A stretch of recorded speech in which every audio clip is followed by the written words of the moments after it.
고린도후서 12장 14절부터 21절까지 말씀입니다.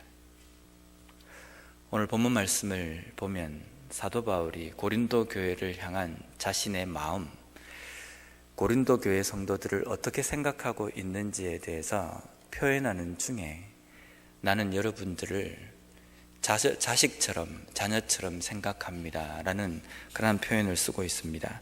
14절 말씀입니다. 보라, 내가 이제 세 번째 너희에게 가기를 준비하였으나 너희에게 폐를 끼치지 아니하리라. 내가 구하는 것은 너희의 재물이 아니요 오직 너희니라. 어린아이가 부모를 위하여 재물을 저축하는 것이 아니요 부모가 어린아이를 위하여 하느니라. 일반적인 부모와 자식 간의 그 관계입니다. 교회 성도들을 자녀로 생각하는 사도 바울의 그 마음이 이 14절 말씀에 고스란히 들어있는데요, 사도 바울이 고린도 교회 성도들을 자식처럼 생각한다는 그 말에 어떤 의미가 들어있겠습니까? 제가 결혼 전에 이런 생각을 한번 한 적이 있습니다. 나는 나중에 결혼을 해서 내 아이에게 용돈을 줄 수 있을까? 나중에 이 아이가 대학을 갈 때 이 아이에게 내가 등록금을 줄 수 있을까? 이런 생각을 했습니다. 여긴 두 가지 이유가 있었습니다. 첫째는 내가 그렇게 돈을 벌 수 있을까? 그게 첫 번째고요. 두 번째는 내가 가지고 있는 돈이 아까운데 다른 사람에게 준다는 게 상상이 잘 안 가는데 내가 없음에도 내가 아이에게 줄 수 있을까? 뭐 이런 생각이었습니다.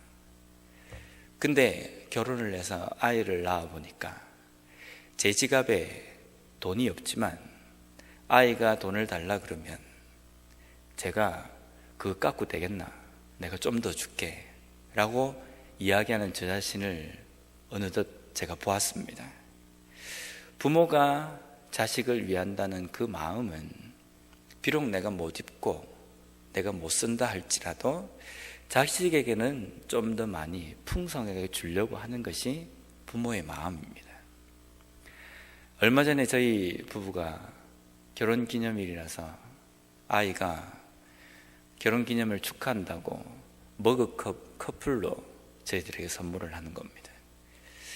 처음에는 장난으로 야, 어떤 선물을 줄래? 라고 이야기를 했지만 어느 날 이 아이가 그 컵을 사가지고 들어왔는데 받는 마음이 안 좋은 겁니다.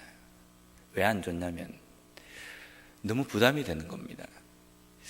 이 아이가 이것을 사기 위해서 지가 가진 돈을 이렇게 썼다고 생각하니까 좀 가슴이 아픈 겁니다. 이게 내가 받아서 되겠나? 주지는 못할 망정 아이에게 이것을 흔히 이야기하는 코 묻은 돈을 내가 이렇게 받아서 되겠는가? 라는 생각이 드는 겁니다. 정상적인 부모라고 한다면 자식에게 부담이 되거나 자식에게 짐이 된다는 생각이 들면 상당히 마음이 불편한 것이 부모의 마음입니다. 또한 어떻게 하면 내가 자식을 위해서 좋은 것을 줄 것인가? 어떻게 하면 내가 가지고 있는 전부를 이 아이에게 베풀고 줄 수 있을 것인가? 이것을 생각하는 것이 부모의 마음입니다. 사도 바울이 고린도 교회 성도들을 자식, 자녀로 표현한 데에는 이런 의미가 들어 있습니다. 내가 가지고 있는 모든 것들을 다 여러분들 위해서 쏟아붓기를 원합니다. 내가 알고 있는 모든 것들을 여러분들에게 가르치고 내가 깨달은 것을 여러분들이 다 깨달았으면 좋겠습니다. 좋은 것들만 당신들에게, 여러분들에게 남았으면 좋겠습니다 라는 심정입니다. 오늘날 교회 안에서 사역자와 성도의 관계가 이렇게 되어야 되지 않는가라는 생각이 듭니다. 한국에서 한 교회에 제가 청년부를 부임을 했습니다. 근데 거기에서 한 청년이 저에게 첫 인사를 하면서 저보고 이런 말을 하는 겁니다. 저희들은 딴 거 다 필요 없습니다. 목사님이 정상적이었으면 좋겠습니다. 이 말을 하는 겁니다. 처음 부임해서 온 저에게 한 부탁한 내용이었습니다. 딴 거 다 필요 없습니다. 정상적이었으면 좋겠습니다. 일반적이었으면 좋겠습니다. 라는 이야기였습니다. 그 이야기를 듣는데 제 마음이 좀 서글펐습니다. 저는 과거에 목사님을 향해서 여러 가지 기대가 참 많고 참 존경스럽다라는 생각이 들었습니다. 근데 오늘날 목사에 대해서 별로 그렇게 성도들이 기대를 못 하시는 것 같은 거예요. 어떤 분은 이런 이야기도 하는 걸 제가 들었습니다. 이제는 더 이상 목사님들에게 기대를 안 합니다. 한국에서입니다. 한국에서. 이제는 목사님에게 더 이상 큰 기대를 안 합니다. 다 똑같습니다. 이야기를 들을 때 좀 부끄럽기도 하고 한편으로는 정말 가슴도 좀 아팠습니다. 과연 사역자인 내가 성도를 향해서 어떤 마음을 품는 것이 맞는 것인가? 어떻게 성도들이 사역자를 생각하도록 사역을 해야 되는가? 라는 고민을 좀 하게 됐습니다. 어떻습니까? 어떤 사역자, 어떤 목사, 그러한 기대가 우리 성도들 마음, 성도님들 마음 가운데 있으십니까? 어쩌면 일반적인 정말 우리가 원하는 그런 관계는 아버지와 자식의 그런 관계가 아닐까 생각이 듭니다. 고린도 교회 안에는 사도 바울이 사역을 하고 나간 그 자리에 자칭 높은, 자칭 위대한 사도라고 이야기하는 사람도 있었고, 또 사도 바울을 진정한 사역자로 생각하는 사람도 있었습니다. 근데 자칭 위대한 사도라고 이야기하는 사람들은 돈을 위해서 사역을 하는 사람들이었습니다. 그 사람들은 자신들의 현란한 말솜씨와 그리고 자신들이 가지고 있는 배경과 여러 가지 것들을 교인들에게 어필하면서 자신들의 생활을 부유하게, 또 성도들로부터 많은 물질적인 혜택을 받으면서 사역했던 사람들이었습니다. 반면에 사도 바울은 달랐습니다. 사도 바울의 생각은 내가 이 성도들에게 부모로서 어떻게 하면 좋은 것을 줄 것인가를 고민하는 사역자였고, 어떻게 하면 이 성도들에게 물질적인 부담감을 주지 않을 것인가 라고 고민했던 사역자였습니다. 그러니까 일반 성도들이 볼 때, 우리가 지금 생각할 때에는 사도 바울이 더 맞는 사역자라고 생각하는데, 성도들의 마음이 자칭 위대한 사도라고 이야기하는 그 사람들에게도 다 간 겁니다.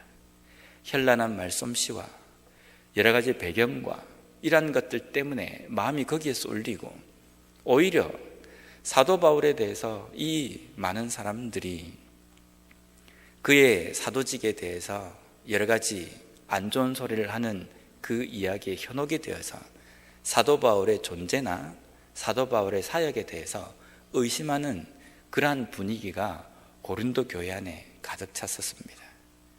그럴 때 사도 바울이 다시 한번 이 고린도 교회에 편지를 쓰면서 내가 당신들에게 그렇게 부담감을 주지 않고 내가 고린도 교회를 향해서 내가 마음을 가졌던 그 사역의 방향은 아버지가, 부모가 자식을 생각하는 마음이었습니다 라고 고백을 합니다.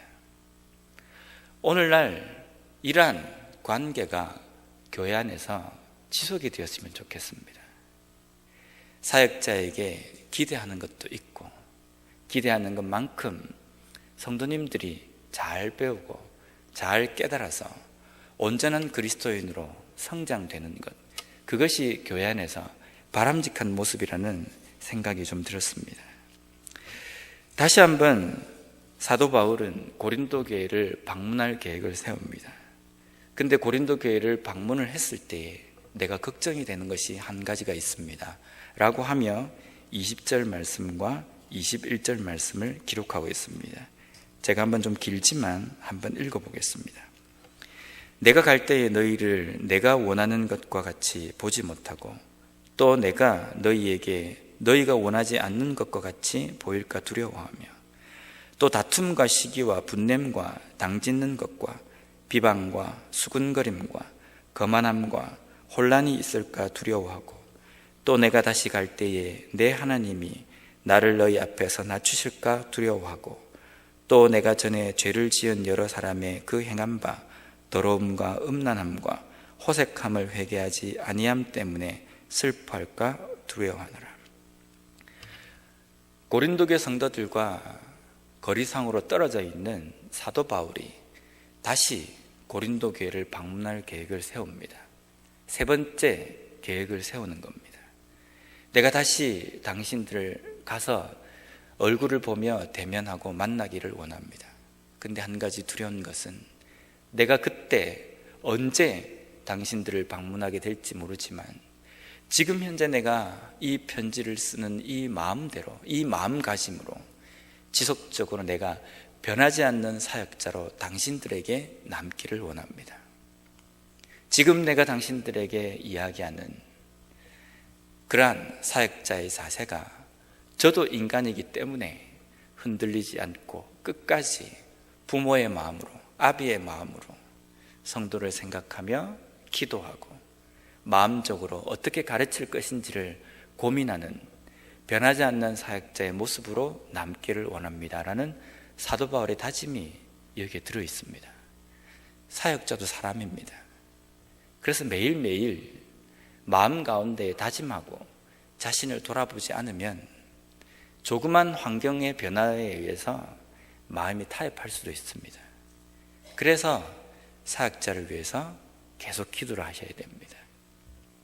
계속적으로 부모와 자식 관계가 변하지 않고 영적으로 잘 먹일 수 있는 사역자가 되기 위해서 성도님들의 기도가 필요합니다. 사역자 마음도 내가 끝까지 변하지 않고 성도들에게 이런 자세로 하나님께서 나에게 주신 그 초심대로 사역하겠다는 그 각오와 결단이 변하지 않아야 된다는 겁니다. 두 번째로 사도 바울이 걱정하고 있는 것 한 가지는 내가 그때 갔을 때에 우리 고린도 교회 성도님들도 내가 힘쓰며 고민하며 가르치고 기도했던 것처럼 변화된 모습이 되었으면 좋겠습니다 라는 겁니다. 잘 가르치고 좋은 꼴을 먹이지만 양이 먹고 튼튼하게 무럭무럭 크는 것이 어쩌면 목자의 기쁨이고, 자녀에게 좋은 것을 해줬는데 자녀가 그것을 받아먹고 무럭무럭 쑥쑥 크는 것이 부모의 마음이지 않습니까? 잘 먹였는데 여전히 골골하고 크지도 않고 마르기만 마르면 부모의 그게 걱정이 아니겠습니까? 성도들도 말씀을 먹고 훈련을 받고 그것을 듣고 깨달은 만큼 변화된 삶이 그 삶 속에 있어야 합니다. 오늘 본문의 말씀에 보면 여러 가지 사도 바울이 이러한 모습이 여전히 있을까봐 두렵습니다 라고 이야기하며 다툼, 시기, 분냄, 당짓는 것, 비방, 수군거림, 거만함, 혼란, 이런 것들을 예를 듭니다. 하나하나 구체적으로 이야기를 하지 않아도 우리는 이 내용이 어떤 것인지 잘 압니다. 우리의 삶 속에 이러한 것이 없도록 지속적으로 우리 자신을 돌아보며 말씀을 통해서 도전받은 것들을 우리의 삶 속에 열매 맺고 실천하는 것이 필요한 것 같습니다.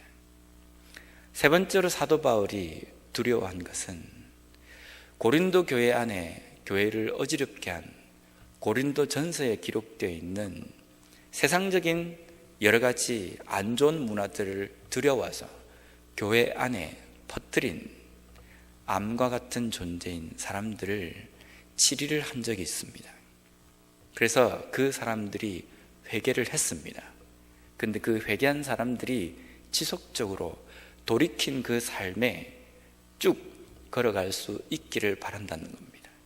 다시 원래대로 돌아가서 그들에게 여전히 더러움과 음란함과 호색함, 회개하지 않음이 있을까봐 두렵다는 겁니다. 우리가 하나님 앞에 회개하고 내가 이 삶에서 돌이키겠습니다 라고 우리가 기도를 합니다. 근데 우리는 여전히 인간입니다. 인간이기 때문에 우리는 자연스럽게 그냥 우리 자신을 놔둬 버리면 그냥 안 좋은 쪽으로 흘러갈 수밖에 없는 그런 존재들입니다. 내가 하나님의 뜻대로 가기 위해서는요, 그 어느 때보다 각성도 필요하고 다짐도 필요하고 그 무엇보다 하나님 앞에 메어 달리고 간절하게 기도하는 삶도 필요합니다. 내가 그렇게 하지 않으면요, 하나님 앞에 매달리지 않으면 자연스럽게 그냥 있으면 나는 원래 착한 사람이 아니라 원래 우리는 죄인입니다. 죄라는 것이 더 좋게 나도 모르게 느껴지는 사람들입니다. 그래서 내가 회개했다고 해서 우리의 삶이 변화되었다, 그렇지 않습니다. 끊임없이 내 삶 속에 그런 것이 들어오지 못하도록 하나님께서 나를 붙드시고 말씀으로 인하여서 내가 무장이 되어야 됩니다. 그렇게 해야 하나님의 바른 길을 걸어갈 수 있습니다. 사도 바울은 다시 돌이킨 그 사람들이, 회개한 사람들이 원래대로 그 자리로 돌아갈까 봐 두렵다는 겁니다. 오늘 이 본문 말씀을 통해서 우리는 여기서 있는 저와 그리고 앉아 계신 우리 성도님들이 서로 간에 사도 바울과 고린도 교회의 관계처럼, 아버지와 자식 간의 그 관계처럼 잘 가르치고 잘 배우고 그러므로 말미암아 하나님의 말씀 가운데 잘 성숙하고 하나님의 온전한 거룩한 백성답게 변화된 모습이 서로 간에 보이며 서로 도전을 주며 또 서로를 위해서 기도하는 그러한 교회로 말미암아 하나님 보시기에 정말 아름답다라고, 이 시대의 온전한 교회를 찾을 때에 우리 영락교회를 찾을 수 있는 그러한 교회로 성장할 수 있는 우리가 되었으면 좋겠습니다.